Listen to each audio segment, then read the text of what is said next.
Hello everyone. दोस्तों, आज के इस वीडियो के अंदर हम किसी यूनिफॉर्मली चार्ज्ड रिंग के एक्सिस के ऊपर इलेक्ट्रिक फील्ड है फाइंड करना सीखेंगे। दोस्तों, मान लीजिए हमारे पास में कोई एक रिंग है जिस पर चार्ज डेंसिटी है लेमडा। इस रिंग की रेडियस है कैपिटल आर। इस रिंग के सेंटर से किसी एक्स दूरी के ऊपर कोई एक पॉइंट पी है जिसके ऊपर हमें इलेक्ट्रिक फील्ड की वैल्यू फाइंड करनी है।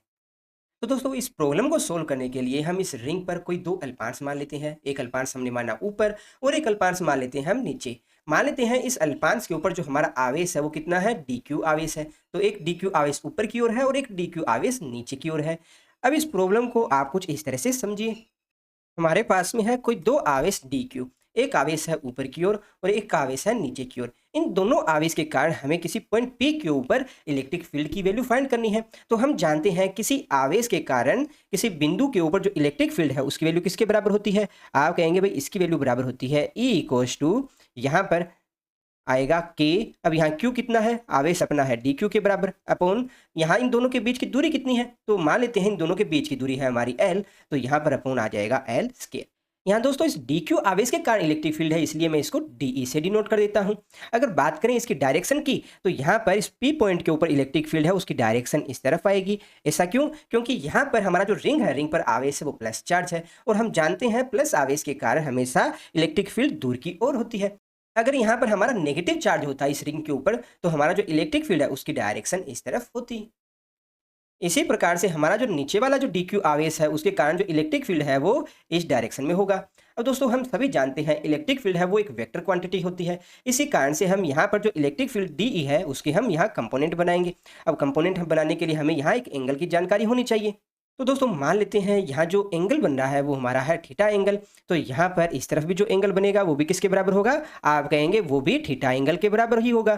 तो यहाँ पर हमारा जो डी है उसके दो कंपोनेंट बनकर आएंगे। एक कंपोनेंट तो हमारा इस डायरेक्शन बनेगा जिसकी वैल्यू किसके बराबर होगी, डीई कोस थीटा के बराबर होगी। और एक कंपोनेंट हमारा बनेगा ऊपर की ओर जिसकी वैल्यू हमारी होगी डीई साइन थीटा के बराबर होगी, है ना। इसी प्रकार से हमारा जो नीचे वाला जो इलेक्ट्रिक फील्ड है उसके भी दो कंपोनेंट बनेंगे। एक कंपोनेंट आएगा इस तरफ जिसकी वैल्यू होगी डीई कोस थीटा एंड एक वैल्यू होगी नीचे की तरफ जिसकी वैल्यू होगी डीई साइन थीटा, क्योंकि यहाँ जो बनने वाला एंगल है वो भी थीटा के बराबर ही होगा। अब दोस्तों, यहाँ हमारा जो वाई डायरेक्शन के अंदर जो इलेक्ट्रिक फील्ड है वो आप देख सकते हो मैग्नीट्यूड में तो इक्वल है, बट डायरेक्शन में क्या है, अपोजिट है। इस कारण से जो वाई डायरेक्शन के अंदर हमारा जो इलेक्ट्रिक फील्ड है वो एक दूसरे को कैंसिल आउट कर देंगे। तो हमारा जो रिजल्टेंट जो इलेक्ट्रिक फील्ड है वो किस डायरेक्शन में आ रहा है, आप कहेंगे एक्स डायरेक्शन में आ रहा है। तो दोस्तों, यहाँ हमारा एक्स डायरेक्शन में जो नेट इलेक्ट्रिक फील्ड है उसकी वैल्यू बराबर आ जाएगी 2 DE कोस थीटा के बराबर। एंड डीई की वैल्यू किसके बराबर है, डीई अपना बराबर है के D Q upon L square और साथ में आएगा अपना कोस थीटा के बराबर। अब देखिए दोस्तों, क्वेश्चन में आपको थीटा तो दे नहीं रखा, तो यहाँ पर जो कोस थीटा वाली जो टर्म है इसको हमें यहाँ से हटाना पड़ेगा। तो देखिए यहाँ पर हमारा जो ट्राइंगल है, इस ट्राइंगल के अंदर यहाँ एंगल है अपना थीटा, ये वाली जो लेंथ है वो है अपनी आर एंड ये वाली जो लेंथ है वो है अपनी एक्स। तो यहाँ से जो कोस थीटा है वो किसके बराबर होगा, कोस थीटा बराबर होगा अपना एक्स अपॉन एल के बराबर होगा और एल अपनी ये वाली जो लेंथ है उसके बराबर है। तो यहाँ कोस थीटा की जगह जब हम रखेंगे ये वैल्यू तो अपने पास क्या आ जाएगा। तो दोस्तों, इसको थोड़ा सा और सोल्व करेंगे तो हमारे पास में फाइनली यहाँ अपना जो डी ई नेट है उसकी वैल्यू किसके बराबर आ जाएगी 2k(x)d(q) और नीचे आएगा अपना एल क्यू के बराबर। अब दोस्तों, ये तो हमारे पास में इस रिंग के ऊपर जो अपनों ने अल्पांश माना है उसके कारण इलेक्ट्रिक फील्ड आ रहा है। अगर हमें इस पूरी रिंग के कारण यहाँ इलेक्ट्रिक फील्ड फाइंड करना है तो इसके लिए हम इसको इंटीग्रेट कर देंगे, है ना। इंटीग्रेट करेंगे तभी तो यहाँ पर हमारे इस रिंग पर मौजूद जो टोटल चार्ज है उसकी वजह से इस पी पॉइंट के ऊपर इलेक्ट्रिक फील्ड आएगा। तो यहाँ पर कीजिए बोथ साइड इंटीग्रेट। तो यहाँ पर सबसे पहले लेफ्ट साइड में क्या लिखेंगे, डीई। तो हमारा ई कहाँ से कहाँ तक वेरी करेगा, आप कहेंगे 0 से ई तक वेरी करेगा। एंड राइट साइड में क्या आएगा, देखिए 2kx अपॉन एल क्यू है, ये तो बाहर आ जाएगा और इंटीग्रेशन हमें करना है डी क्यू का। अब दोस्तों बताइए ये हमारा जो आवेश है वो कहाँ से कहाँ तक वेरी करेगा, तो इसके लिए फिर से समझते हैं। देखिए यहाँ पर अपना जो रिंग है, रिंग के किसी अल्पांश के ऊपर आवेश है वो अपना किसके बराबर है, डी क्यू के बराबर है। और ये डी क्यू किसके बराबर होगा, इस अल्पांश के ऊपर जो चार्ज डेंसिटी लेमडा और इस अल्पांश की लंबाई, तो मान लेते हैं इसकी लंबाई है अपनी डी ए के बराबर। अगर हमें इस पूरी रिंग के ऊपर चार्ज फाइंड करना है तो वो किसके बराबर होगा? तो आप कहेंगे इस पार्ट के ऊपर जो चार्ज डेंसिटी लैम्डा और उसकी जो लेंथ है उसके बराबर होगी, है ना? तो हमारा जो रिंग है उसकी जो टोटल लेंथ है वो किसके बराबर होती है? तो आप कहेंगे 2 पाई r के बराबर होती है और इसका जो हाफ पोर्शन है, इतने वाला जो पोर्शन है, इसके ऊपर जो अपनी लेंथ है वो किसके बराबर होगी? आप कहेंगे इसकी वैल्यू बराबर होगी अपनी पाई r के बराबर। तो इस हाफ पोर्शन के ऊपर जो अपना चार्ज है वो किसके बराबर होगा? आप कहेंगे इस पर जो आवेश है वो बराबर होगा लैम्डा पाई r के बराबर होगा, क्योंकि हमारी चार्ज डेंसिटी है लैम्डा और इस पार्ट की जो लेंथ है वो अपनी है पाई r के बराबर। तो हमारा जो आवेश है वो कहां से कहां तक वेरी करेगा? आप कहेंगे 0 से पाई r लैम्डा तक वेरी करेगा। अब बोथ साइड इसको करते हैं हम इंटीग्रेट, तो अपने पास फाइनली वैल्यू क्या आएगी? देखिए लेफ्ट साइड में तो हमारा आएगा e एंड राइट साइड में हमारा आएगा 2kx अपॉन l क्यूब और यहाँ पर इसको इंटीग्रेट करेंगे तो यहाँ पर वैल्यू आएगी q और यहाँ लिमिट पुट करोगे तो आपके पास में आ जाएगा पाई r लैम्डा के बराबर। कोई दिक्कत नहीं है। अब यहाँ पर इस l की वैल्यू और रख दीजिए। l हमारा किसके बराबर है? आप कहेंगे l की वैल्यू है अपनी under of r square plus x square के बराबर है, क्योंकि यहाँ पर इस ट्राइंगल के अंदर आप देख सकते हो हमारा जो l है वो किसके बराबर है? आप कहेंगे r square plus x square के बराबर ही तो है। इसे दोस्तों आप कुछ इस तरह से भी लिख सकते हो r square plus x square की पावर 1/2। तो इस वैल्यू को जब आप यहाँ रखेंगे तो हमारे पास में जो नेट इलेक्ट्रिक फील्ड है उसकी वैल्यू आ जाएगी 2kx अपॉन यहाँ l की जगह रखेंगे तो अपने पास आ जाएगा r square plus x square की पावर 3/2 एंड साथ में आ जाएगा अपना पाई r लैम्डा। अब दोस्तों अगर इस 2 को भी हम आगे ले आते हैं, यहाँ ले आते हैं, तो आप क्या देख रहे हो? 2 पाई r लैम्डा। ये किसको शो कर रहा है? हमारी जो रिंग है उस पर जो टोटल चार्ज है उसको ही शो कर रहा है, क्योंकि हमारे जिस रिंग की जो लेंथ है, ये वाला जो सर्कमफ्रेंस है वो बराबर है अपना 2 पाई r एंड इसके ऊपर जो चार्ज डेंसिटी है वो है अपना लैम्डा। तो इस रिंग पर जो टोटल चार्ज है वो किसके बराबर होगा? 2 पाई r लैम्डा के बराबर होगा। तो किसी क्वेश्चन के अंदर आपको चार्ज डेंसिटी की फॉर्म में दिया जा सकता है, किसी क्वेश्चन में आपको ये टोटल चार्ज की फॉर्म में दिया जा सकता है कि मान लीजिए कोई रिंग है जिस पर चार्ज q दे रखा है, इस रिंग के सेंटर से किसी x दूरी के ऊपर इलेक्ट्रिक फील्ड की वैल्यू फाइंड कीजिए। तो उस कंडीशन में हम यहाँ चार्ज डेंसिटी की फॉर्म में नहीं रखकर इसको q की फॉर्म में ही रखेंगे। तो उस कंडीशन में हमारा जो वैल्यू है वो किसके बराबर आ जाएगा? k q x अपॉन नीचे क्या आएगा? r square plus x square की पावर 3/2 के बराबर। तो यहाँ पर हमारे पास में बहुत ही इंपॉर्टेंट रिजल्ट आ गया है। अच्छा, इसमें एक इंटरेस्टिंग चीज और देखिए, अगर हमारा जो x है उसकी वैल्यू 0 हो जाए तो उस कंडीशन में क्या होगा? यानी कि हमारा जो रिंग है, रिंग के सेंटर के ऊपर हमारा जो इलेक्ट्रिक फील्ड है उसकी वैल्यू क्या होगी? क्योंकि x की वैल्यू 0 का मतलब तो हमारा रिंग का सेंटर ही बता रहा है।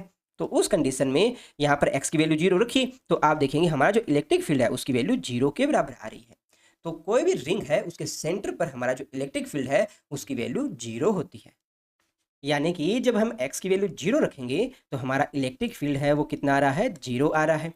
यहाँ पर जब x की वैल्यू आप x equals to r by under 2 रखोगे तब हमारा इलेक्ट्रिक फील्ड है उसकी वैल्यू किसके बराबर होगी? तो देखिए यहाँ रखिए E इक्वल्स टू के क्यू आर बाई अंडर 2, नीचे क्या आ जाएगा? तो यहाँ पर देखिए नीचे आ गया अपना r स्क्वायर प्लस यहाँ पर फिर से करेंगे तो r स्क्वायर बाई 2, तो इसकी पावर आ गई 3/2। ये हमारी इस इलेक्ट्रिक फील्ड की क्या है? मैक्सिमम वैल्यू है। क्या है? Maximum value. इसी प्रकार से जब आप यहाँ पर x की वैल्यू रखोगे -r/2, उस कंडीशन के अंदर हमारा जो इलेक्ट्रिक फील्ड है उसकी वैल्यू क्या आ जाएगी? उस कंडीशन में इलेक्ट्रिक फील्ड आएगा -k/2 upon r square plus r square by 2 की पावर 3/2। ये जो वैल्यू हमारे पास में आ रही है ये है इसकी मिनिमम वैल्यू। क्यों? क्योंकि नेगेटिव के अंदर आ रही है। तो जरा इसका ग्राफ बनाना और समझ लेते हैं। दोस्तों यहाँ हम E और x के बीच में ग्राफ है वो बना रहे हैं, ठीक है? तो सबसे पहले मुझे बताइए हमारा जब x की वैल्यू 0 होती है उस कंडीशन में हमारा इलेक्ट्रिक फील्ड क्या होता है? तो आप कहेंगे उस कंडीशन में हमारा जो इलेक्ट्रिक फील्ड है उसकी वैल्यू होती है 0। जब x की वैल्यू हम रखते हैं r/√2 तो उस कंडीशन में हमारा जो इलेक्ट्रिक फील्ड है उसकी वैल्यू मैक्सिमम होती है ना? यहाँ पर हमारा इलेक्ट्रिक फील्ड है उसकी वैल्यू मैक्सिमम है। इसी प्रकार से जब हम x की वैल्यू -r/√2 रखते हैं तो हमारा जो इलेक्ट्रिक फील्ड है उसकी वैल्यू मिनिमम होती है। तो उस कंडीशन में हमारा जो ग्राफ है वो इस तरह से बनेगा और इसके बाद का जो ग्राफ है वो आप बनाकर देखेंगे तो कुछ वैल्यू हमारी इस तरह से बनेगी, ठीक है? तो बोथ साइड हमारे पास में कुछ इस तरह से ग्राफ है वो बनकर आता है। दोस्तों यहाँ एक क्वेश्चन आपके मन में आ सकता है कि जब हमारा जो x है उसकी वैल्यू जब आप इनफाइनाइट रखोगे तो उस कंडीशन में हमारा जो इलेक्ट्रिक फील्ड है उसकी वैल्यू क्या आएगी? तो इसको भी जरा समझ लेते हैं। हमारा जो इलेक्ट्रिक फील्ड है वो किसके बराबर है? KQX upon r square plus x square की पावर 3/2। जब हमारा x है वो इनफाइनाइट है ना? तो इनफाइनाइट की कंडीशन में हमारा जो x है वो r से बहुत बड़ा हो गया है। है ना? तो इस कंडीशन में इसको आप कुछ इस तरह से लिख सकते हो, E इक्वल्स टू के क्यू एक्स, और यहाँ से x है उसको बाहर लेकर आएंगे तो अपना क्या आएगा एक्स क्यूब, और ब्रैकेट के अंदर क्या आ जाएगा अपना 1 plus r square upon x square की पावर 3/2, ऐसा लिखा जा सकता है। अब देखिए यहाँ पर जब हमारा x इनफाइनाइट है और r एक छोटा नंबर है, तो यहाँ पर जो r बाई एक्स है इसकी वैल्यू किसके बराबर होगी? आप कहेंगे इसकी वैल्यू लगभग 0 के बराबर ही होगी। तो इस कंडीशन में हमारा जो इलेक्ट्रिक फील्ड है वो किसके बराबर आ जाएगा? के Q x upon x cube के बराबर आ जाएगा। तो यहाँ से इस x को यहाँ काटेंगे तो अपने पास फाइनली क्या आ जाएगा? के क्यू अपॉन एक्स के। तो यहाँ से एक चीज आप समझ रहे हो कि हमारा जो रिंग है, रिंग की जो रेडियस है, रेडियस की तुलना में हमारा जो x है उसकी वैल्यू बहुत ज़्यादा हो, यानी कि हमारा जो पॉइंट P है वो इनफाइनाइट के ऊपर हो, तो उस कंडीशन में हमारा जो रिंग है वो एक पॉइंट चार्ज की तरह बिहेव करता है। तभी तो हमारा जो इलेक्ट्रिक फील्ड है वो कुछ इस तरह से आता है, के क्यू अपॉन एक्स स्क्वायर, क्योंकि हमारा x है वो इनफाइनाइट के बराबर है। आई होप दोस्तों रिंग से रिलेटेड आपके सारे डाउट्स वो क्लियर हो गए होंगे। फिर भी किसी स्टूडेंट को किसी तरह का कोई डाउट रह जाता है तो आप कमेंट बॉक्स में पूछ सकते हो। कभी कोई और वीडियो बनाकर इसको डिस्कस करेंगे। वीडियो में लास्ट तक बने रहने के लिए आप सबका धन्यवाद। Thank you.